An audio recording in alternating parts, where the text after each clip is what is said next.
The small town of Millbrook sat quietly between two forgotten mountains in the countryside. It was the kind of place where everybody knew everybody, where secrets traveled faster than the morning newspaper, and where dreams were often too big for the narrow streets that held them. In this town, there lived a boy named Samuel Turner. Though most people simply called him Sam, he was 12 years old, with messy brown hair that never stayed in place and eyes that seemed to hold 1,000 unspoken words. Sam lived with his mother, Grace Turner, in a tiny house at the edge of town. The house was old, with paint peeling off the walls like dried leaves falling from autumn trees.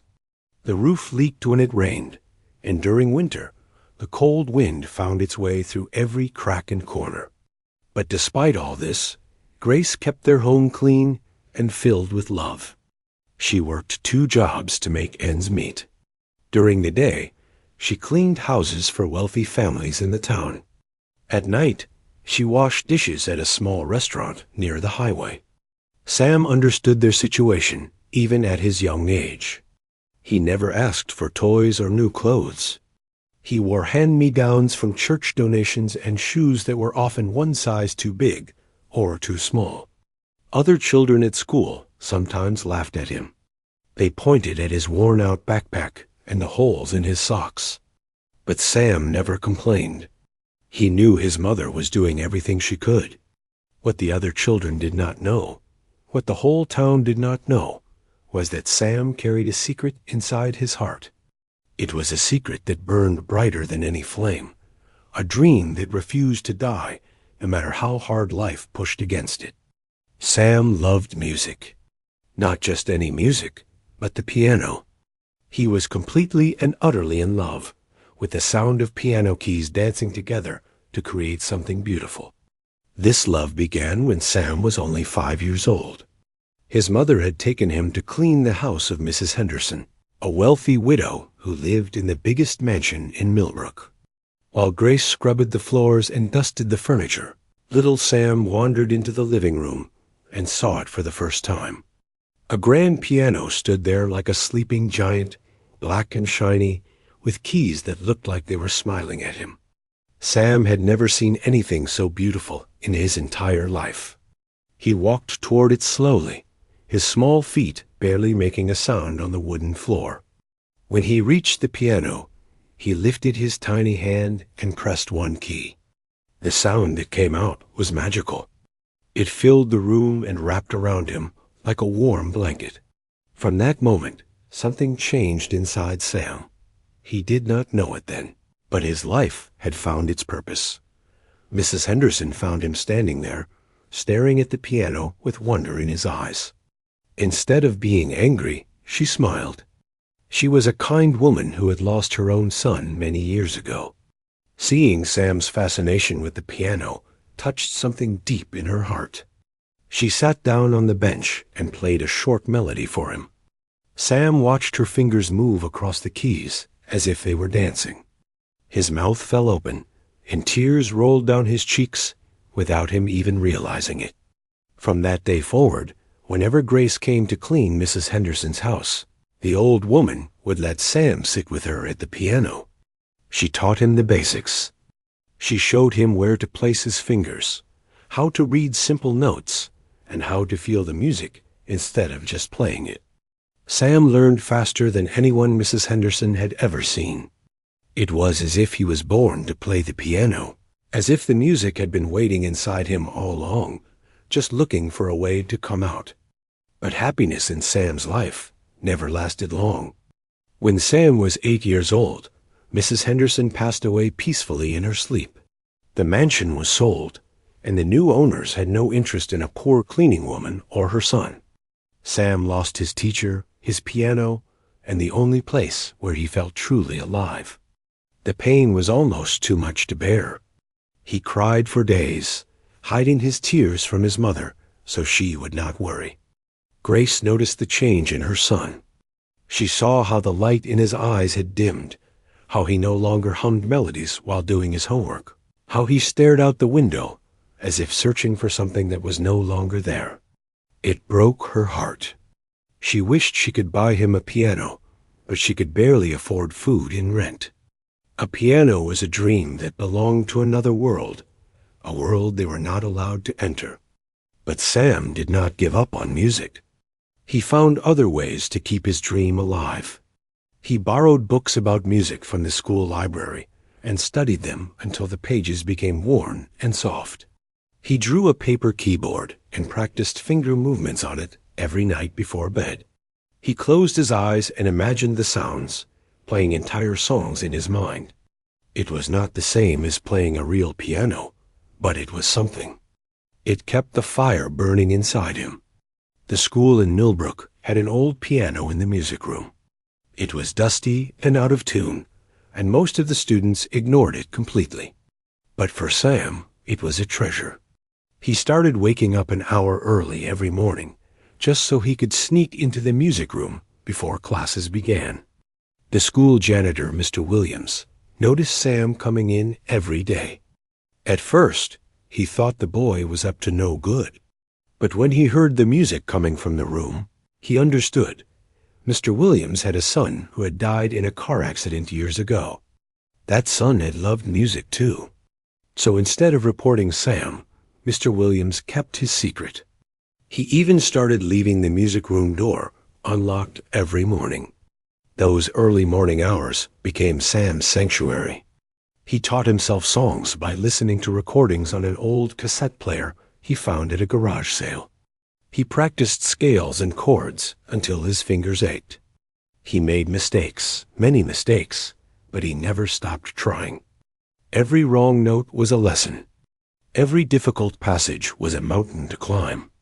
And slowly, day by day, Sam became better. His playing went from clumsy and uncertain to smooth and confident. The old piano seemed to come alive under his touch, as if it was grateful to finally be played by someone who truly loved it. Nobody at school knew about Sam's secret talent. He kept it hidden like a precious gem. The other students saw only a poor boy with shabby clothes and quiet manners. They had no idea that this same boy could make a piano sing. Sam preferred it this way.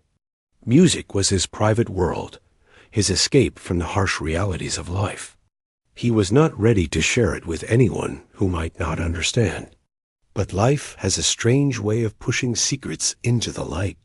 And soon, very soon, Sam's secret would be revealed in the most unexpected way possible. A chain of events was about to begin that would change his life forever. It started with a simple poster on the school bulletin board, an announcement that would set everything in motion.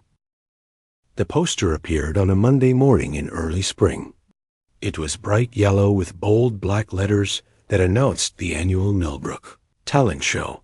This was the biggest event of the year in their small town. People came from neighboring villages to watch. Local businesses sponsored the show, and the winner received a cash prize of $500 along with a small trophy.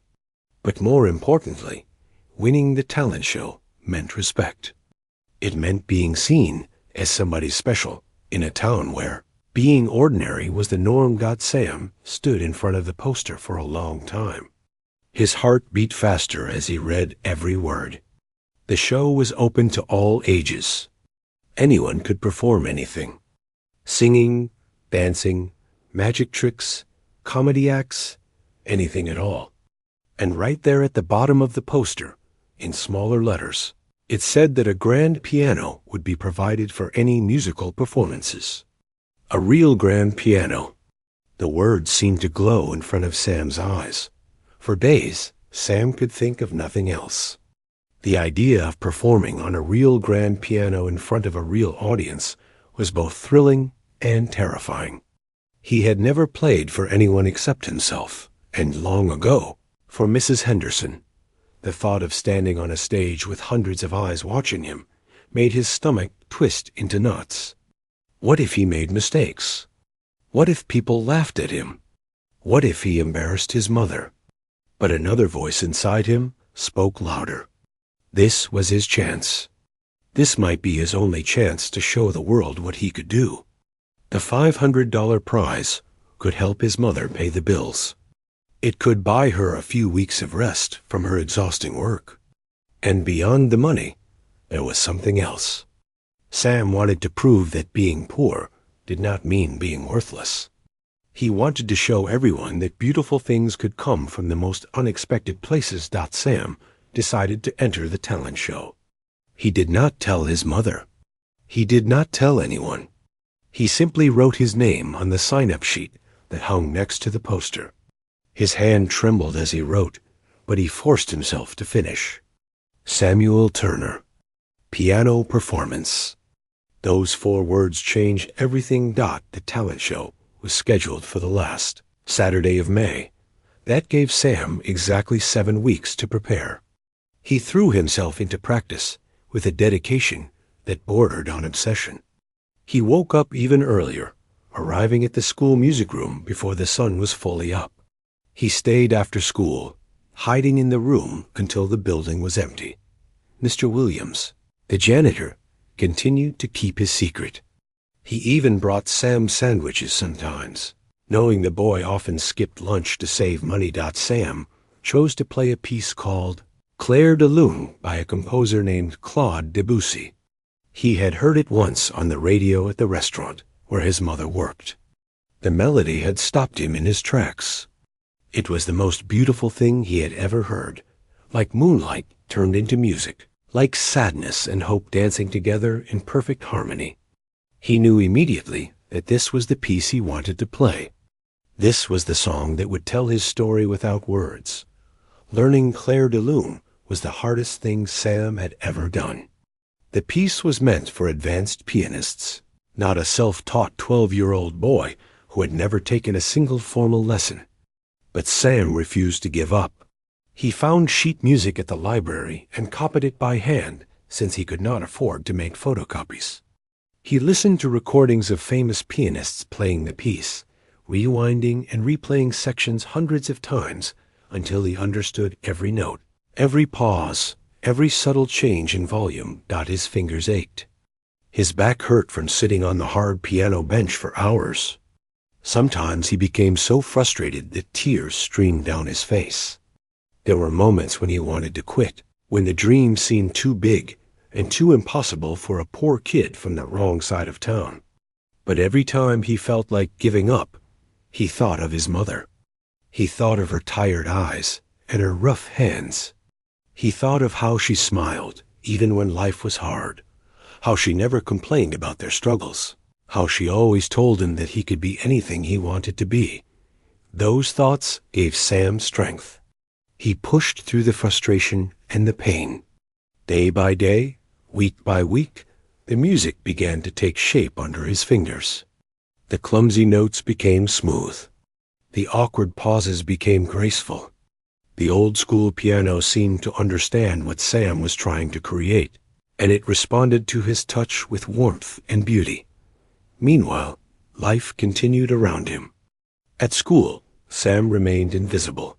He sat alone at lunch, reading music theory books while other kids talked and laughed together. In class, he was quiet and polite, never drawing attention to himself. The popular students barely knew he existed.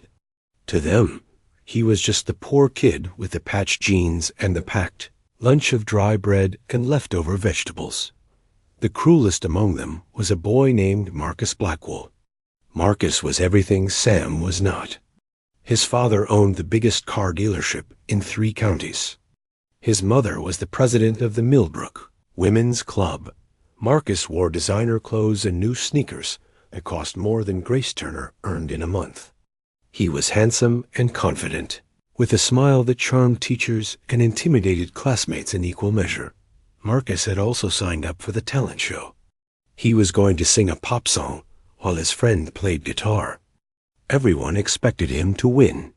He had won the previous 2 years in a row, and his family's influence in the town made him the obvious favorite. When Marcus saw Sam's name on the sign-up sheet, he burst out laughing. Word spread quickly through the school.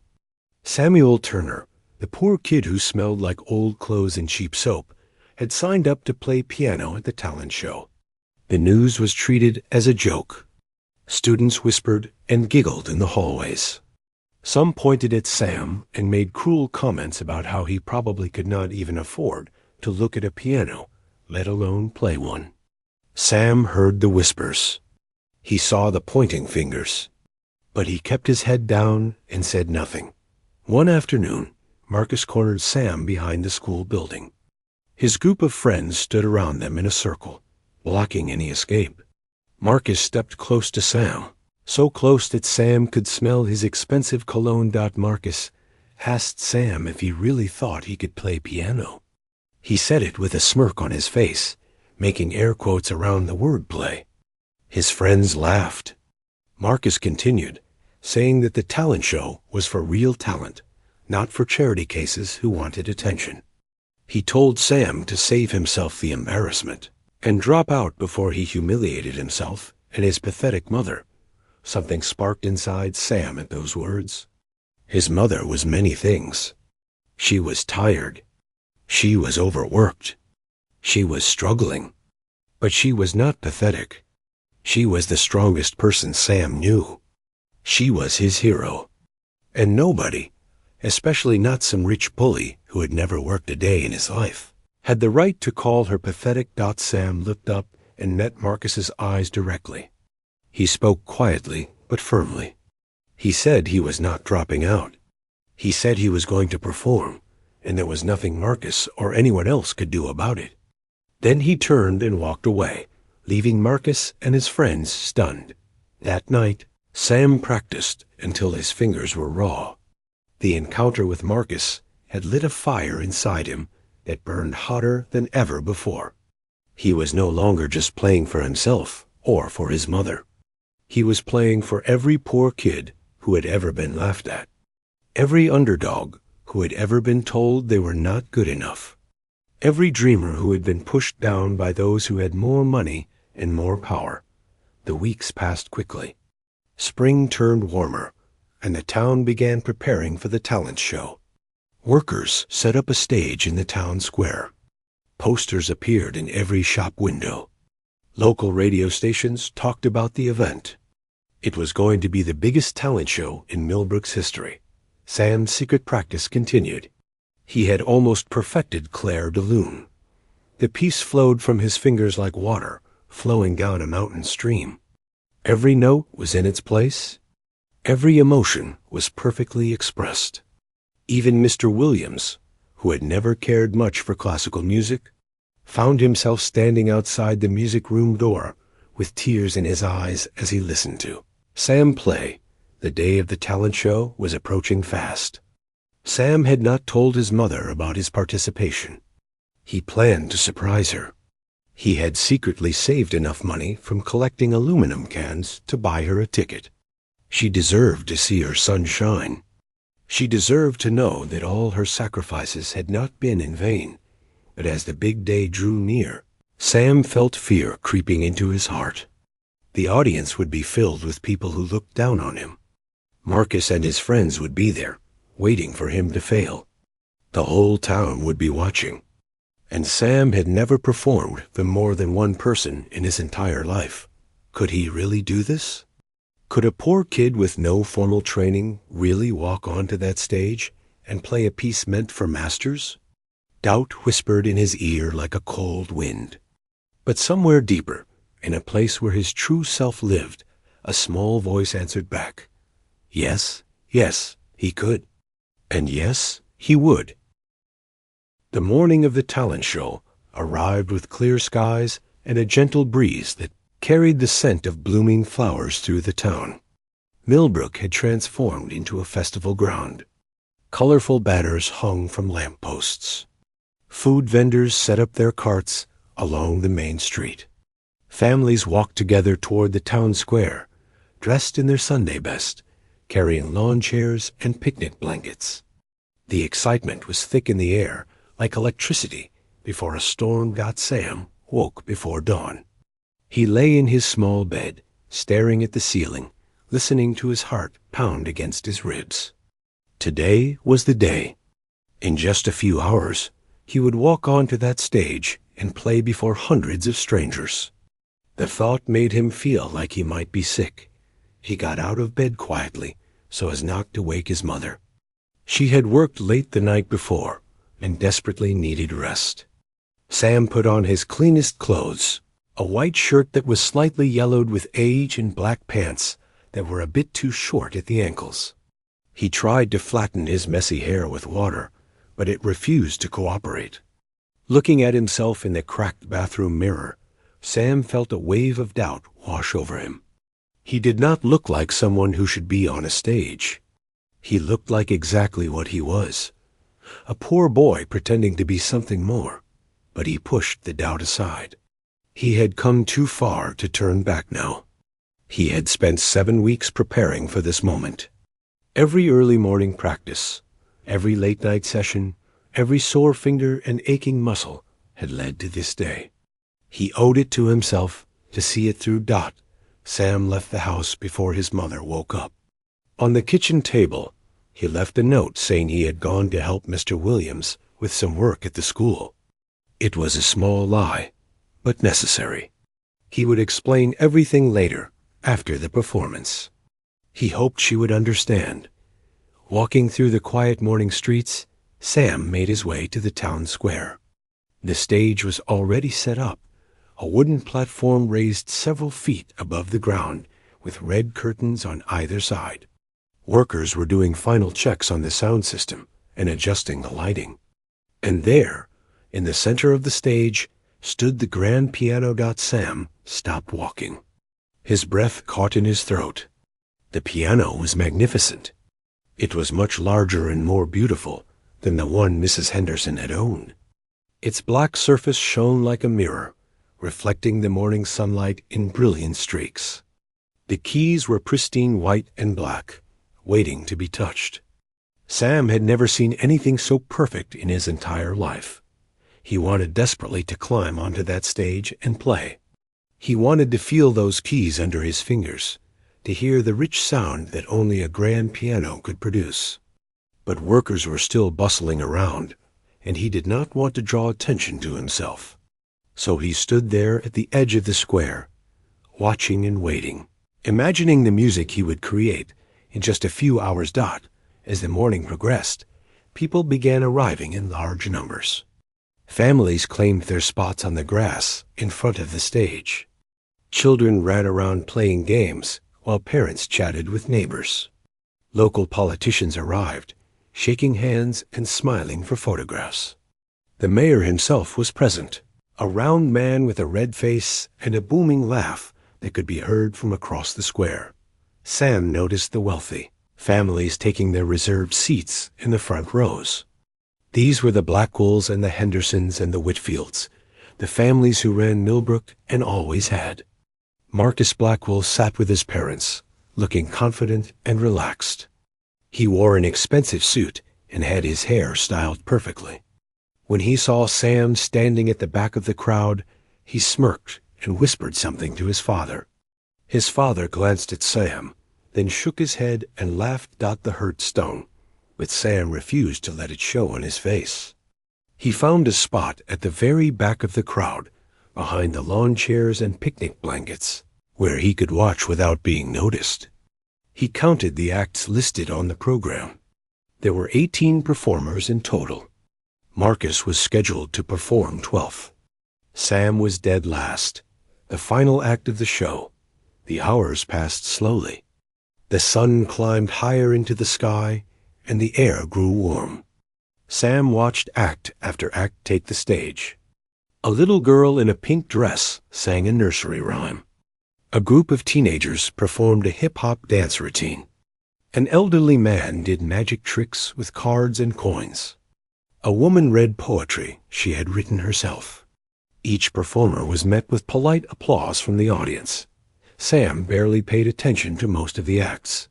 He was too nervous, too focused on what was coming. His hands were sweating. His legs felt weak. The enormity of what he was about to do pressed down on him like a physical weight. He wondered if this was what soldiers felt before going into battle. He wondered if he was brave or simply foolish. When Marcus took the stage, the audience's reaction changed noticeably. The polite applause turned into enthusiastic cheering. People sat up straighter in their chairs. Children stopped playing and turned to watch. Marcus stood in the spotlight with complete confidence, flashing his perfect smile as his friend began playing the guitar. Marcus sang a popular love song that was playing on every radio station that summer. His voice was good, not extraordinary, but pleasant enough. He moved around the stage with practiced ease, pointing at girls in the audience and winking. The crowd loved it. They clapped along with the rhythm. They swayed to the music. When the song ended, they leapt to their feet in a standing ovation. Marcus took several bows, blowing kisses to the audience like a seasoned celebrity. The applause continued for nearly a minute. Everyone seemed certain that they had just witnessed the winning performance. Marcus's parents beamed with pride. The mayor leaned over and shook hands with Mr. Blackwell, already congratulating him on his son's victory. Sam watched all of this from his spot at the back. His heart sank a little. How could he possibly follow that? Marcus had the crowd eating out of his hand. Sam was just a poor kid with no stage presence, no fancy clothes, no famous family name. What was he thinking? But then the announcer's voice came through the speakers. It was time for the final act. Samuel Turner, performing a piano solo. Sam did not move at first. His feet seemed glued to the ground. The audience waited. A few people looked around, wondering where the performer was. Some whispered to each other. Sam heard a few snickers from the direction of the Blackwell family's seats. Then Sam took a deep breath. He thought of his mother working her fingers to the bone every single day. He thought of Mrs. Henderson teaching him to play with patience and love. He thought of Mr. Williams keeping his secret and believing in him. He thought of every early morning in that dusty music room, every note he had practiced until it was perfect. He started walking. The crowd parted to let him through. People stared at him with curiosity, and in some cases, open amusement. They saw his yellowed shirt and his too short pants. They saw his uncombed hair and his nervous expression. Some recognized him as the cleaning woman's son. Whispers rippled through the audience like waves. Sam climbed the stairs to the stage. The wooden planks creaked under his feet. The spotlight found him, bright and hot, making him squint. The audience stretched out before him, a sea of faces both familiar and strange. In the front row, Marcus Blackwell sat with his arms crossed, a smug smile on his face, waiting for the show to become a disaster. Sam walked to the piano. His heart was beating so hard he could hear it in his ears. His hands were trembling slightly. The piano bench was cold when he sat down. The keys lay before him, waiting. Hundreds of pairs of eyes watched his every move.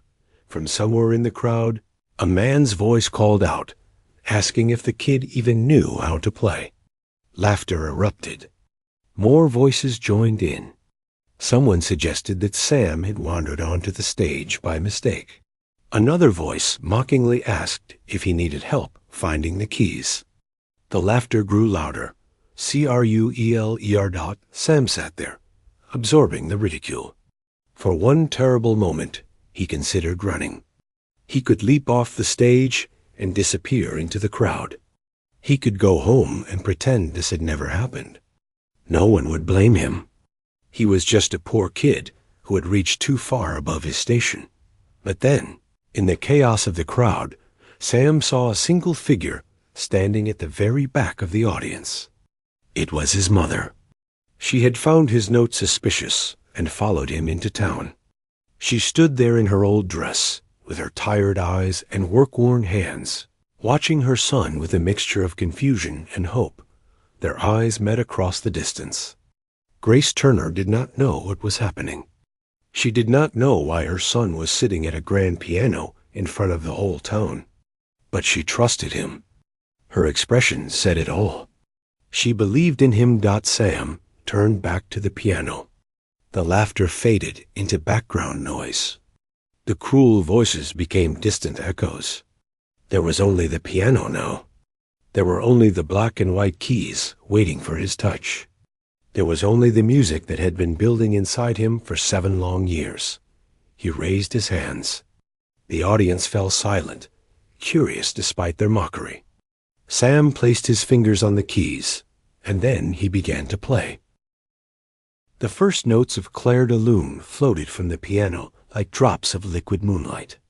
They hung in the air, pure and delicate, silencing the crowd more effectively than any shout ever could. People who had been laughing stopped mid-breath. Those who had been whispering fell quiet. Even the children who had been running around suddenly stood still, as if frozen by an invisible spell. Sam was no longer aware of the audience. The moment his fingers touched the keys, he entered another world. It was a world made entirely of sound and emotion. A world where poverty and ridicule did not exist. A world where only the music mattered. His hands moved across the keyboard with a grace that seemed impossible for a 12-year-old boy who had never had a single formal lesson. The melody unfolded like a flower opening its petals to the morning sun. Soft notes cascaded into gentle waves that washed over the audience. Every phrase Sam played carried emotion, not just technical precision, but genuine feeling that reached into the hearts of everyone listening. This was not mere music. This was storytelling without words. In the front row, Marcus Blackwell's smug smile slowly faded. His crossed arms fell to his sides. His confident posture slumped slightly as he watched the poor kid he had mocked create something more beautiful than anything he could ever produce. Beside him, his father's expression shifted from condescension to genuine surprise. His mother dabbed at her eyes with a handkerchief, moved despite herself. The townspeople sat in stunned silence. The baker who had once shooed Sam away from his shop window now stared with his mouth hanging open. The schoolteacher who had never noticed Sam in class found tears streaming down her cheeks. The mayor, who had been ready to hand the trophy to Marcus, leaned forward in his chair, completely transfixed by the performance before him. Sam played on, oblivious to the transformation happening in his audience. The middle section of Clair de Lune arrived, bringing with it a subtle increase in intensity. The notes became more insistent, more passionate, telling of hopes and dreams and longings that words could never express. Sam poured every struggle of his young life into these passages. Every night of hunger, every day of being invisible, every moment of feeling like he did not belong anywhere in this world. At the back of the crowd, Grace Turner stood absolutely still. Tears poured down her face, but she made no move to wipe them away. She had known her son was special. She had always believed that he carried something extraordinary inside him, but she had never imagined anything like this. Watching him play, seeing the way his whole body moved with the music, hearing the incredible sounds flowing from his fingertips, she finally understood. This was what Sam had been hiding. This was what he had been working toward. And it was magnificent. The music continued to weave its magic over the town square. People who had arrived as mere spectators found themselves going on an emotional journey they had not expected. The piano sang of sadness and joy, of loss and hope, of darkness and the light that follows. It spoke to something deep inside each listener, something personal and profound that they could not explain, but could definitely feel. A gentle breeze stirred the banners above the stage, as if nature itself was responding to the beauty being created. Birds that had been flying overhead seemed to pause and circle, drawn by the sounds rising from below. The sunlight softened, filtered by passing clouds, creating a glow around Sam that made him look almost otherworldly. Sam entered the final passages of Clair de Lune. The melody became softer again, returning to its original dreamlike quality. But there was something different now, a sense of resolution, of peace found after a long struggle. The notes fell like gentle rain on thirsty earth, nourishing souls that had not realized they were starving. His fingers danced through the closing phrases with tenderness and care. Every note was placed perfectly, not just technically correct, but emotionally true. This was not the playing of a child. This was the expression of an old soul, someone who had lived many lives and understood the deepest truths of human existence. The final note lingered in the air. Sam held it with his foot on the sustain pedal, letting the sound slowly fade into silence.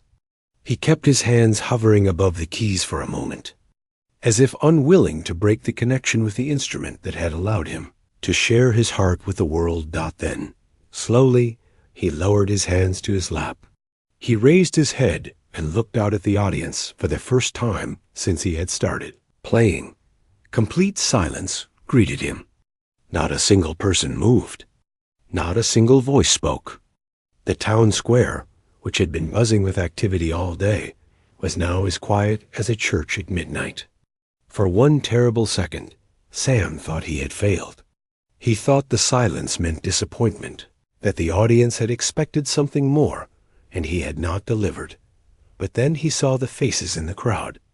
He saw the tears running down cheeks of people he did not even know. He saw the expressions of wonder and amazement. He saw hands pressed against hearts and mouths hanging open in disbelief. He saw his mother in the back, crying harder than anyone else.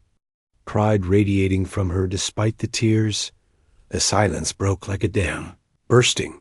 The entire audience rose to their feet as if pulled by invisible strings. The applause that erupted was unlike anything Millbrook had ever heard. It was not the polite clapping that had followed other acts. It was a thunderstorm of appreciation, a tidal wave of emotion, released after being held back for the duration of the performance. People cheered and whistled and stamped their feet. Some shouted words that were lost in the overwhelming noise. Sam sat frozen at the piano bench, unable to process what was happening. These were the same people who had laughed at him just minutes ago. These were the wealthy families who had looked down on him his entire life. These were the classmates who had mocked his clothes and his poverty.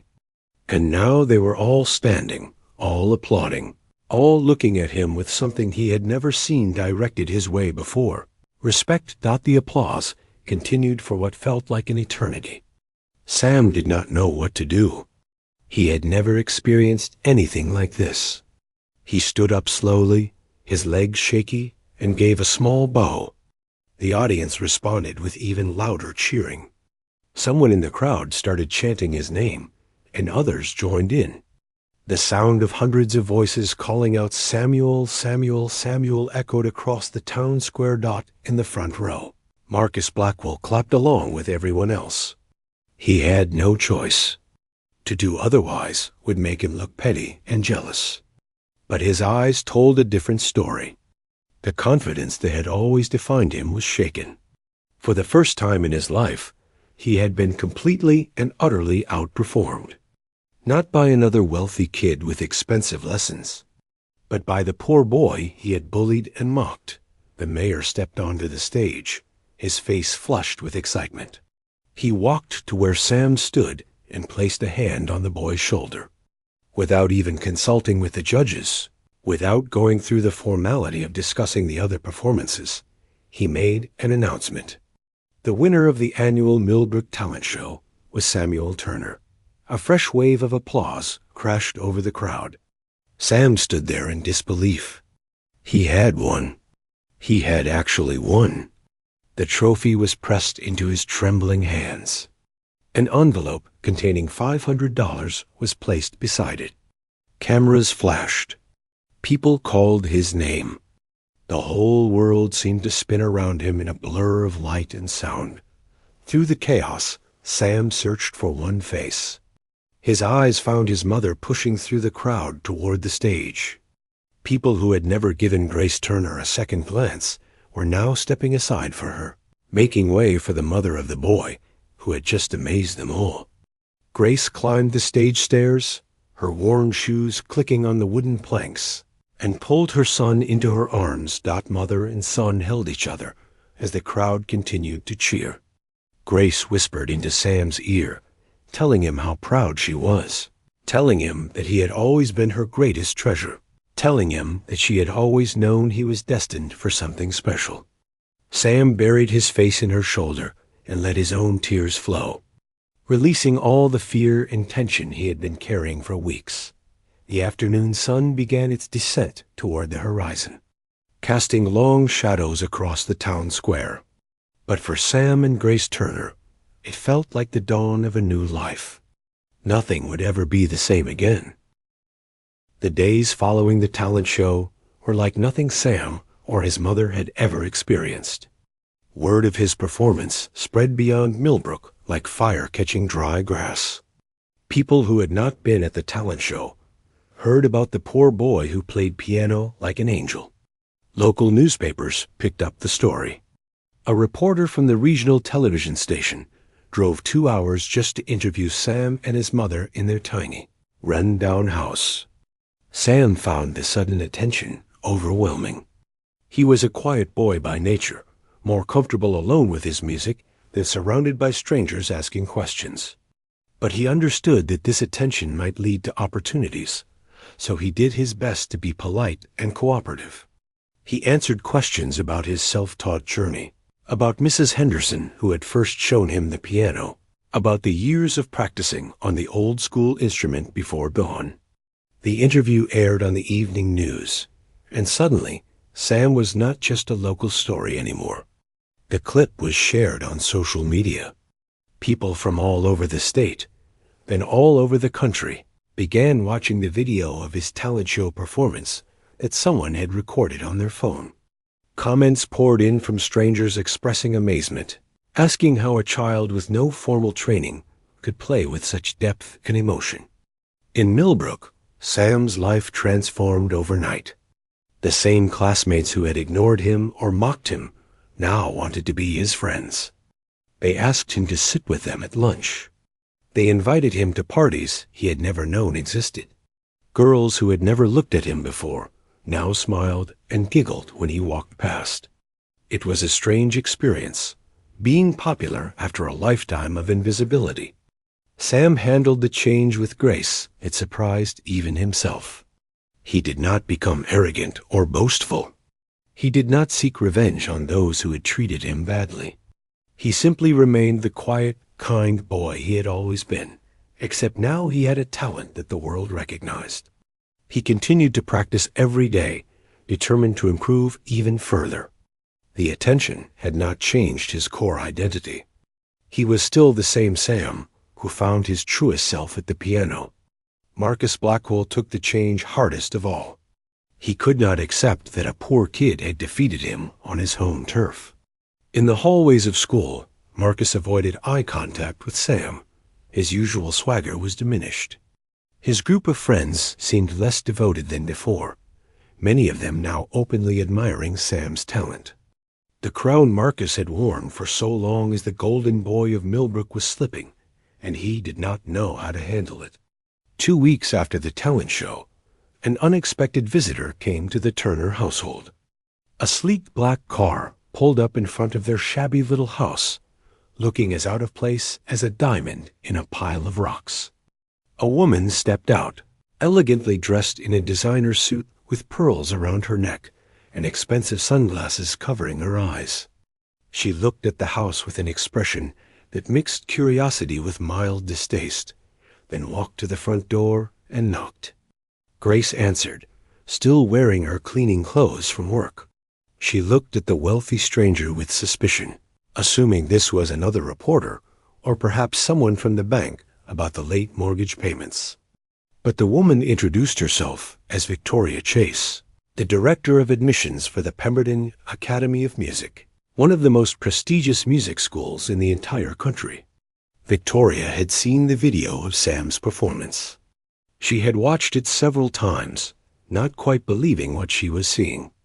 In her 20 years at Pemberton, she had encountered many talented young musicians. She had worked with child prodigies who had started formal training at the age of 3. But she had never, not once, seen a self-taught child from a poor background play with such maturity and emotional depth. She wanted to offer Sam a full scholarship to Pemberton Academy. All expenses paid. Tuition, room and board, instrument access, private lessons with world-renowned instructors, everything. It was an opportunity that parents paid hundreds of thousands of dollars to secure for their children. And she was offering it to Sam for free. Grace Turner did not know how to respond. She stood in her warm, cleaning clothes, looking at this elegant woman who was offering her son a ticket to a completely different life.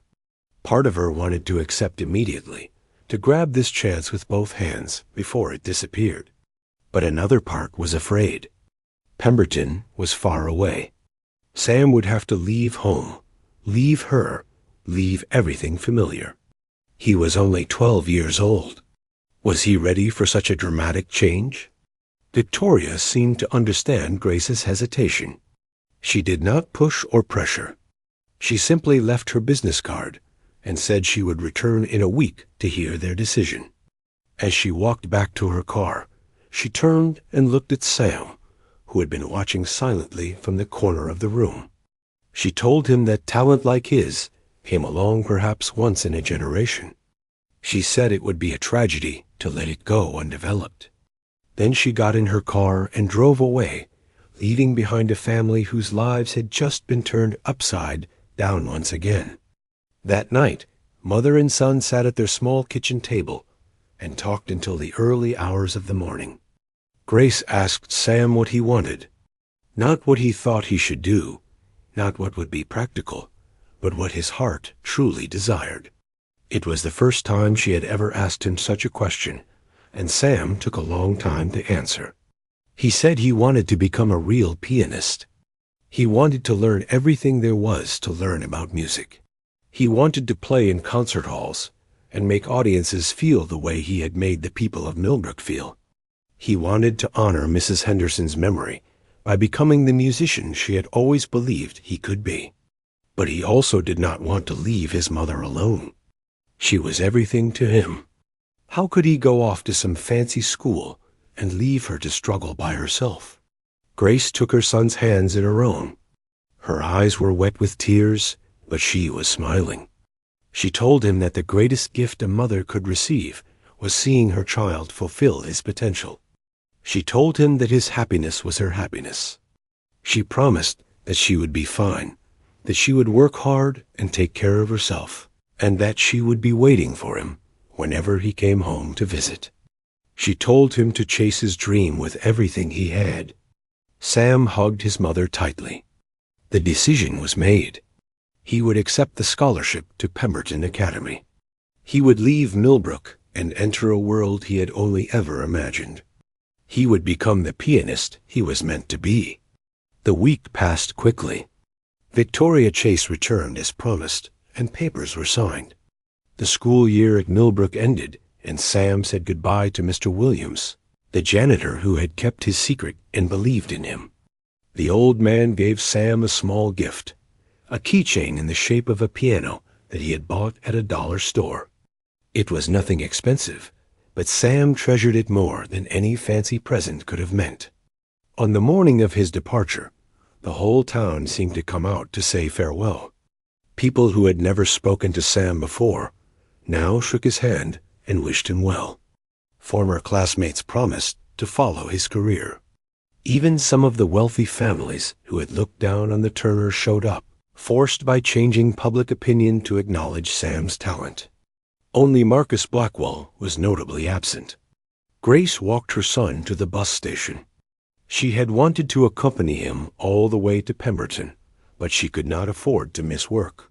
They stood on the platform together, holding hands, neither wanting to be the first to let go. The bus arrived, big and gray, and indifferent to the emotional scene happening before it. Sam turned to his mother one last time. He promised to make her proud. He promised to work hard and never forget where he came from. He promised to call every day and to come home for every holiday. Grace cupped his face in her hands and told him that he had already made her proud, that he had made her proud every single day of his life just by being her son. The bus driver called for final boarding. Sam hugged his mother one last time, breathing in the familiar scent of her laundry soap and kitchen spices. Then he pulled away, grabbed his small suitcase, and climbed the steps into the bus. Through the window, he watched his mother grow smaller and smaller as the bus pulled away.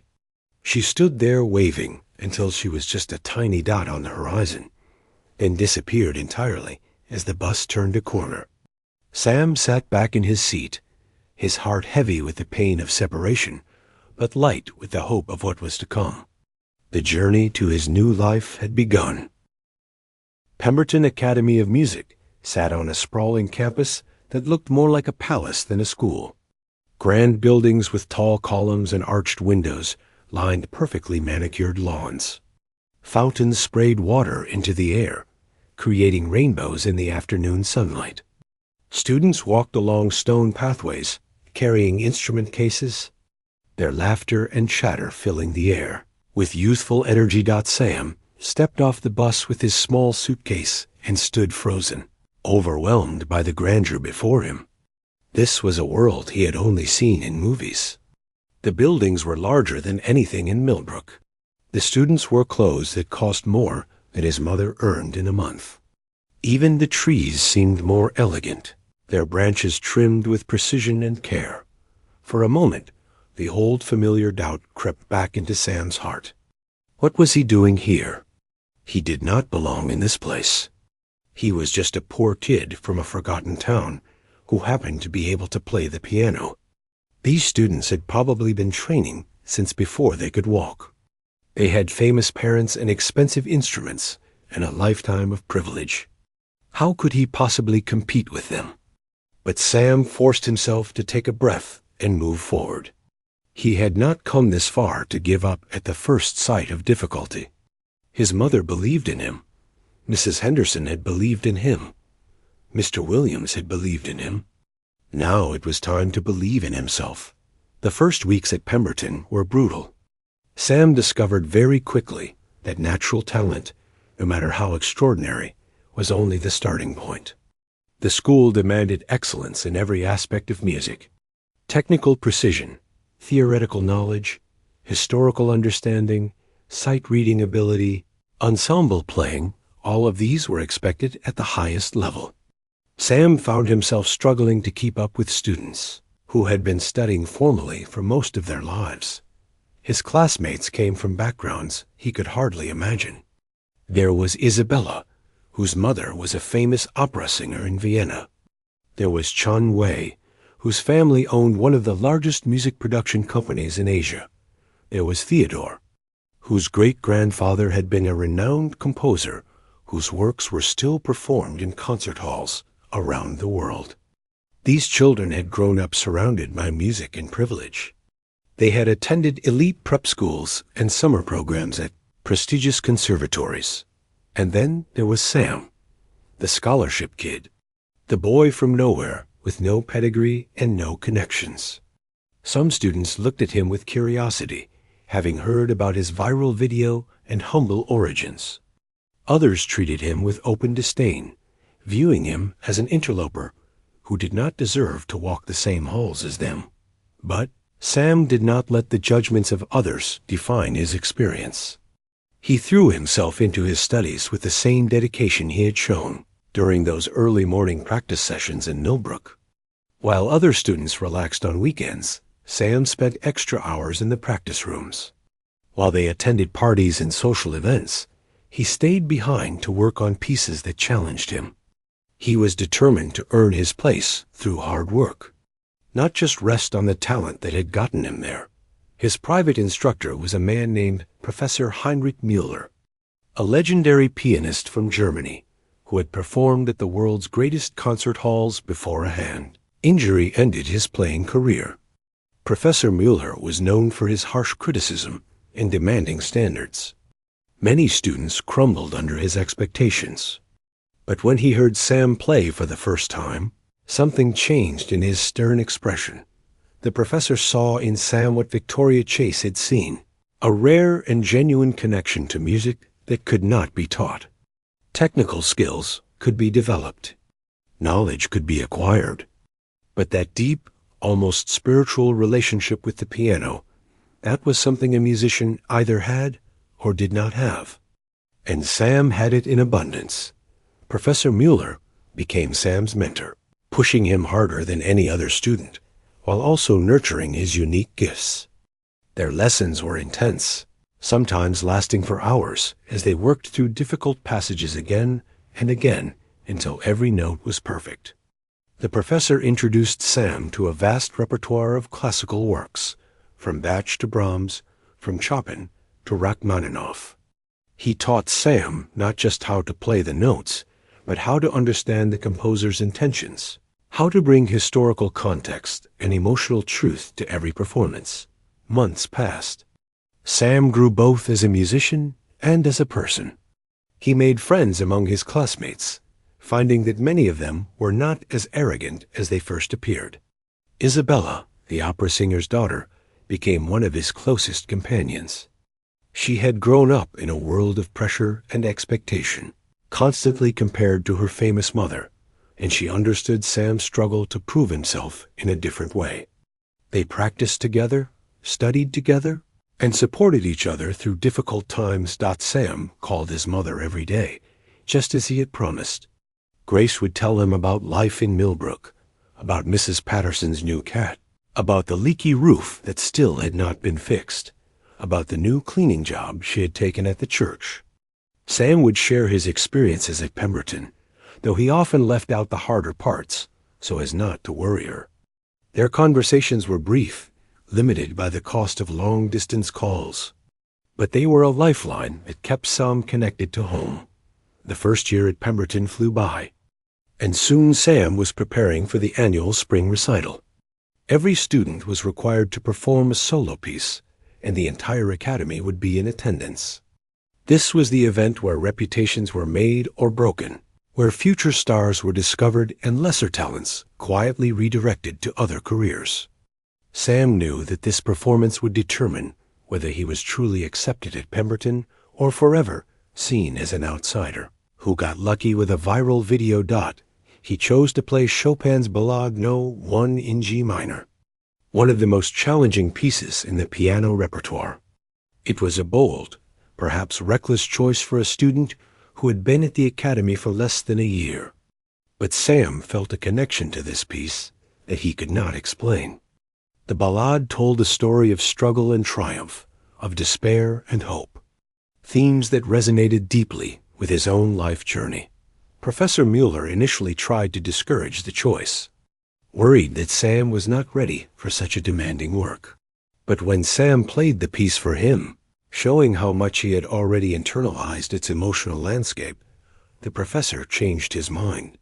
He saw that this was not about showing off technical ability. This was about Sam expressing something fundamental about his identity through music. The night of the spring recital arrived. The Academy's grand concert hall was filled to capacity with students, faculty, parents, and distinguished guests from the music world. Sam waited backstage, wearing a new black suit that Victoria Chase had arranged for him, a gift so he would look as polished as his peers.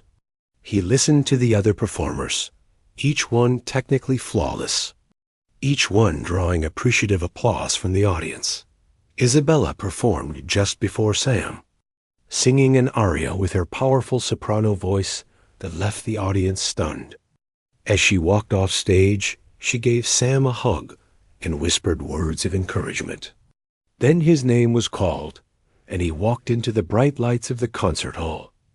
The Steinway grand piano sat center stage, magnificent and waiting.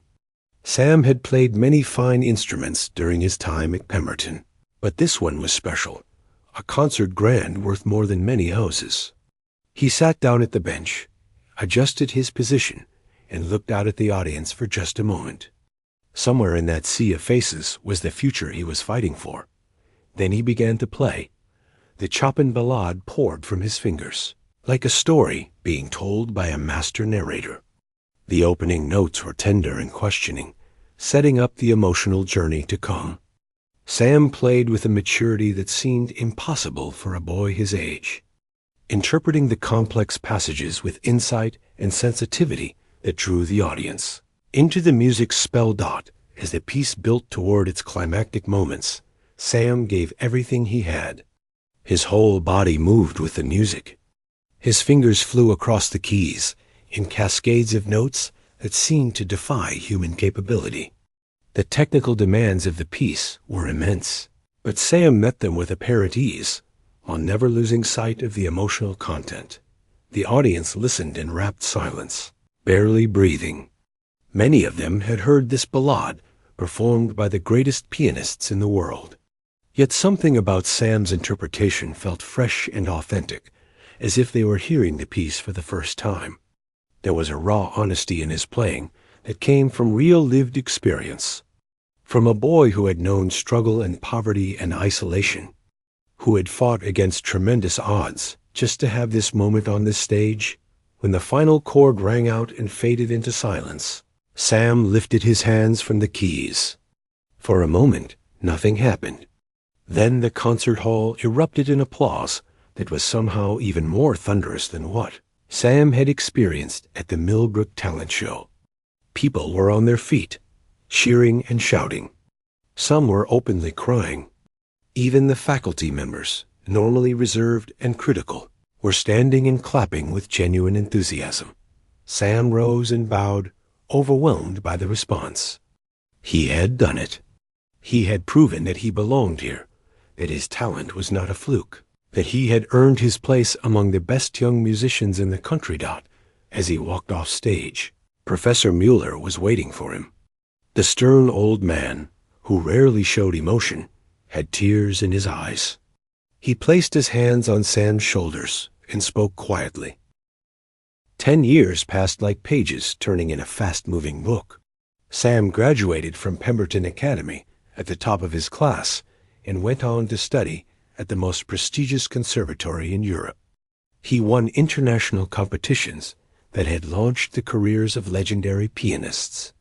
He performed at concert halls from London to Tokyo, from Sydney to New York, leaving audiences breathless wherever he played. Critics called him the voice of his generation, a pianist who combined technical brilliance with emotional depth that touched the soul. Sam Turner, the poor boy who had once practiced on a paper keyboard in a leaky house at the edge of a forgotten town, had become one of the most celebrated musicians in the world, but fame and success had not changed who he was at his core. Sam remained humble and grounded, always remembering where he came from. He gave interviews not about his own achievements, but about the people who had helped him along the way. He spoke of Mrs. Henderson, who had first shown him the magic of the piano.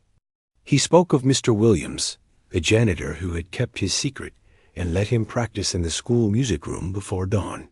He spoke of Professor Mueller, who had pushed him to excellence while nurturing his unique gifts.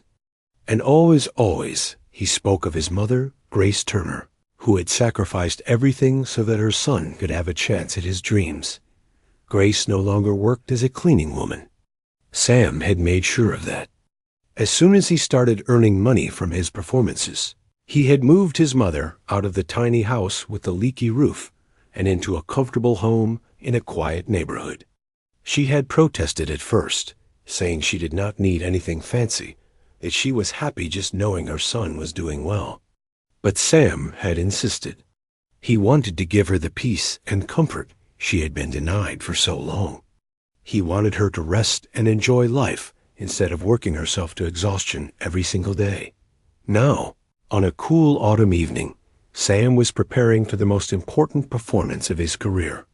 He was going to play at Carnegie Hall in New York City, the most famous concert venue in the world. The performance was sold out months in advance.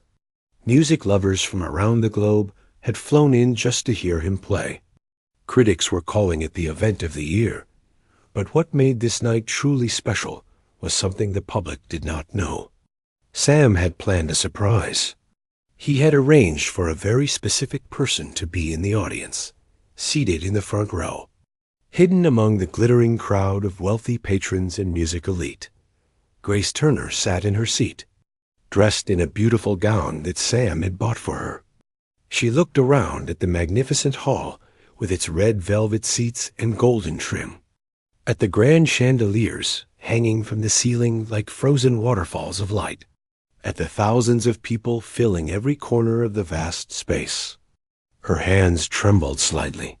She still could not believe this was real, that her son was about to play on this legendary stage. Beside her sat Isabella, now one of the world's most sought-after opera singers, and still one of Sam's closest friends. Victoria Chase was there too, the woman who had seen a viral video years ago and taken a chance on a poor boy from nowhere. Professor Mueller had flown in from Germany, despite his advanced age and failing health. He would not miss this night for anything in the world. The lights dimmed. The audience fell silent. A spotlight illuminated the center of the stage, where a magnificent Steinway concert grand sat waiting. And then Sam walked out. The applause that greeted him was overwhelming. People who paid small fortunes for their tickets were on their feet, cheering for the pianist they had followed for years, whose recordings they owned, whose performances they had attended, and then again. Sam walked to center stage, dressed in an elegant black suit that fit him perfectly. No longer the awkward boy in ill-fitting clothes, but a confident man who commanded the world's attention. He bowed deeply, acknowledging the welcome. Then he raised his hand, asking for quiet. There was something he wanted to say before he played. The audience settled back into their seats, curious. Sam rarely spoke at his performances, preferring to let the music do the talking. But tonight was different. Tonight, he had words that needed to be shared. Sam spoke into the microphone with a voice that was calm, but filled with emotion. He said that before he played, he wanted to dedicate this performance to someone special. He talked about a boy who had grown up in poverty, who had been laughed at and looked down upon, who had been told by the world that he did not matter. He talked about a mother who had worked 2 jobs and still could not afford a piano, but who had never stopped believing that her son could achieve great things. Grace's eyes filled with tears as she listened to her son speak. She knew these words were for her, that this grand stage in this famous hall had been transformed into a personal message from her child to her heart. Sam continued, saying that everything he had accomplished, every note he had played, every audience he had moved, was because one woman refused to give up on him. He said that his mother had taught him that love was stronger than poverty, that dreams were stronger than circumstances, that hope was stronger than doubt. He said that tonight he was not playing for the critics or the fans or the recording contracts. He was playing for her. He looked directly at Grace in the front row. Their eyes met across the distance, son and mother, connected by a bond that no amount of fame or wealth could ever replace. Sam told her that he loved her, that he was grateful for her every day, that she was his hero and always would be. The audience was completely silent, many of them wiping away tears. Then Sam turned and sat down at the piano. He placed his fingers on the keys, and he began to play. The piece he had chosen was Clair de Lune, the same piece he had played at the Millbrook Talent Show all those years ago. It was the music that had started everything, the melody that had first shown the world who Sam Turner really was. Now, in the most prestigious concert hall on earth, he was playing it again, bringing his journey full circle. But this was not the same performance. Sam had grown so much since that day in the town square. His technique was now flawless, his interpretation deeper, his emotional expression richer and more nuanced. The notes that flowed from the piano were like pure moonlight turned into sound, filling Carnegie Hall with a beauty that seemed to transcend ordinary human experience. Grace listened with tears streaming down her face. She remembered her little boy pressing keys on Mrs. Henderson's piano for the first time. She remembered the years of sacrifice, the nights she cried from exhaustion, the fear that her son's dreams would be crushed by their poverty. And now here he was, on the greatest stage in the world, playing music that made thousands of people weep with its beauty. The final notes of Clair de Lune faded into silence. For a moment, nothing happened. Then Carnegie Hall exploded with the most thunderous applause it had heard in decades. The entire audience rose to their feet, cheering and crying and calling out Sam's name. The sound was so loud that it seemed the walls themselves might crumble from the force of it. Sam stood and bowed, his own eyes wet with emotion. He looked at his mother, who was standing and clapping harder than anyone else, pride radiating from her face like light from the sun.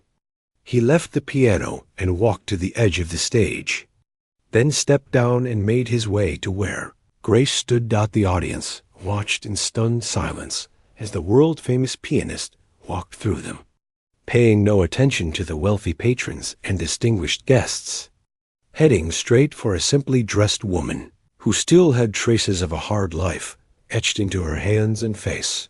Sam reached his mother and pulled her into an embrace.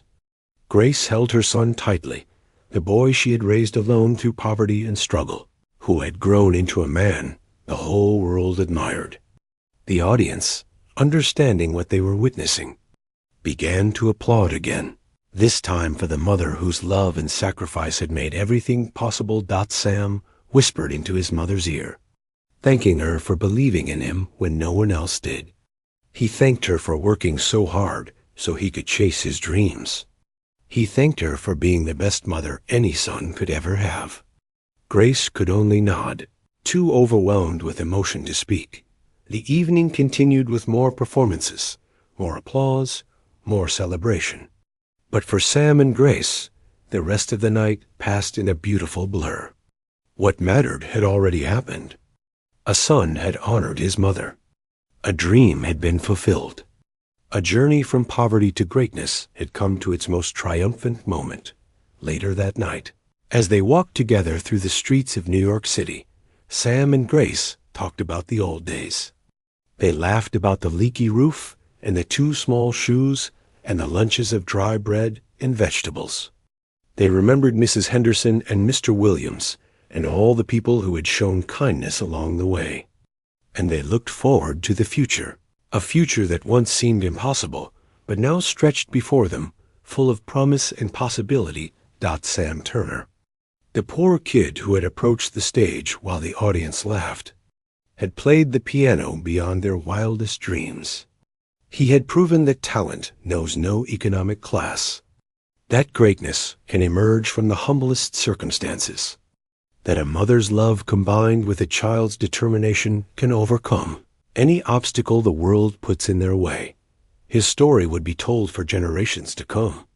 It would inspire other poor children to chase their dreams, other struggling mothers to keep believing in their children.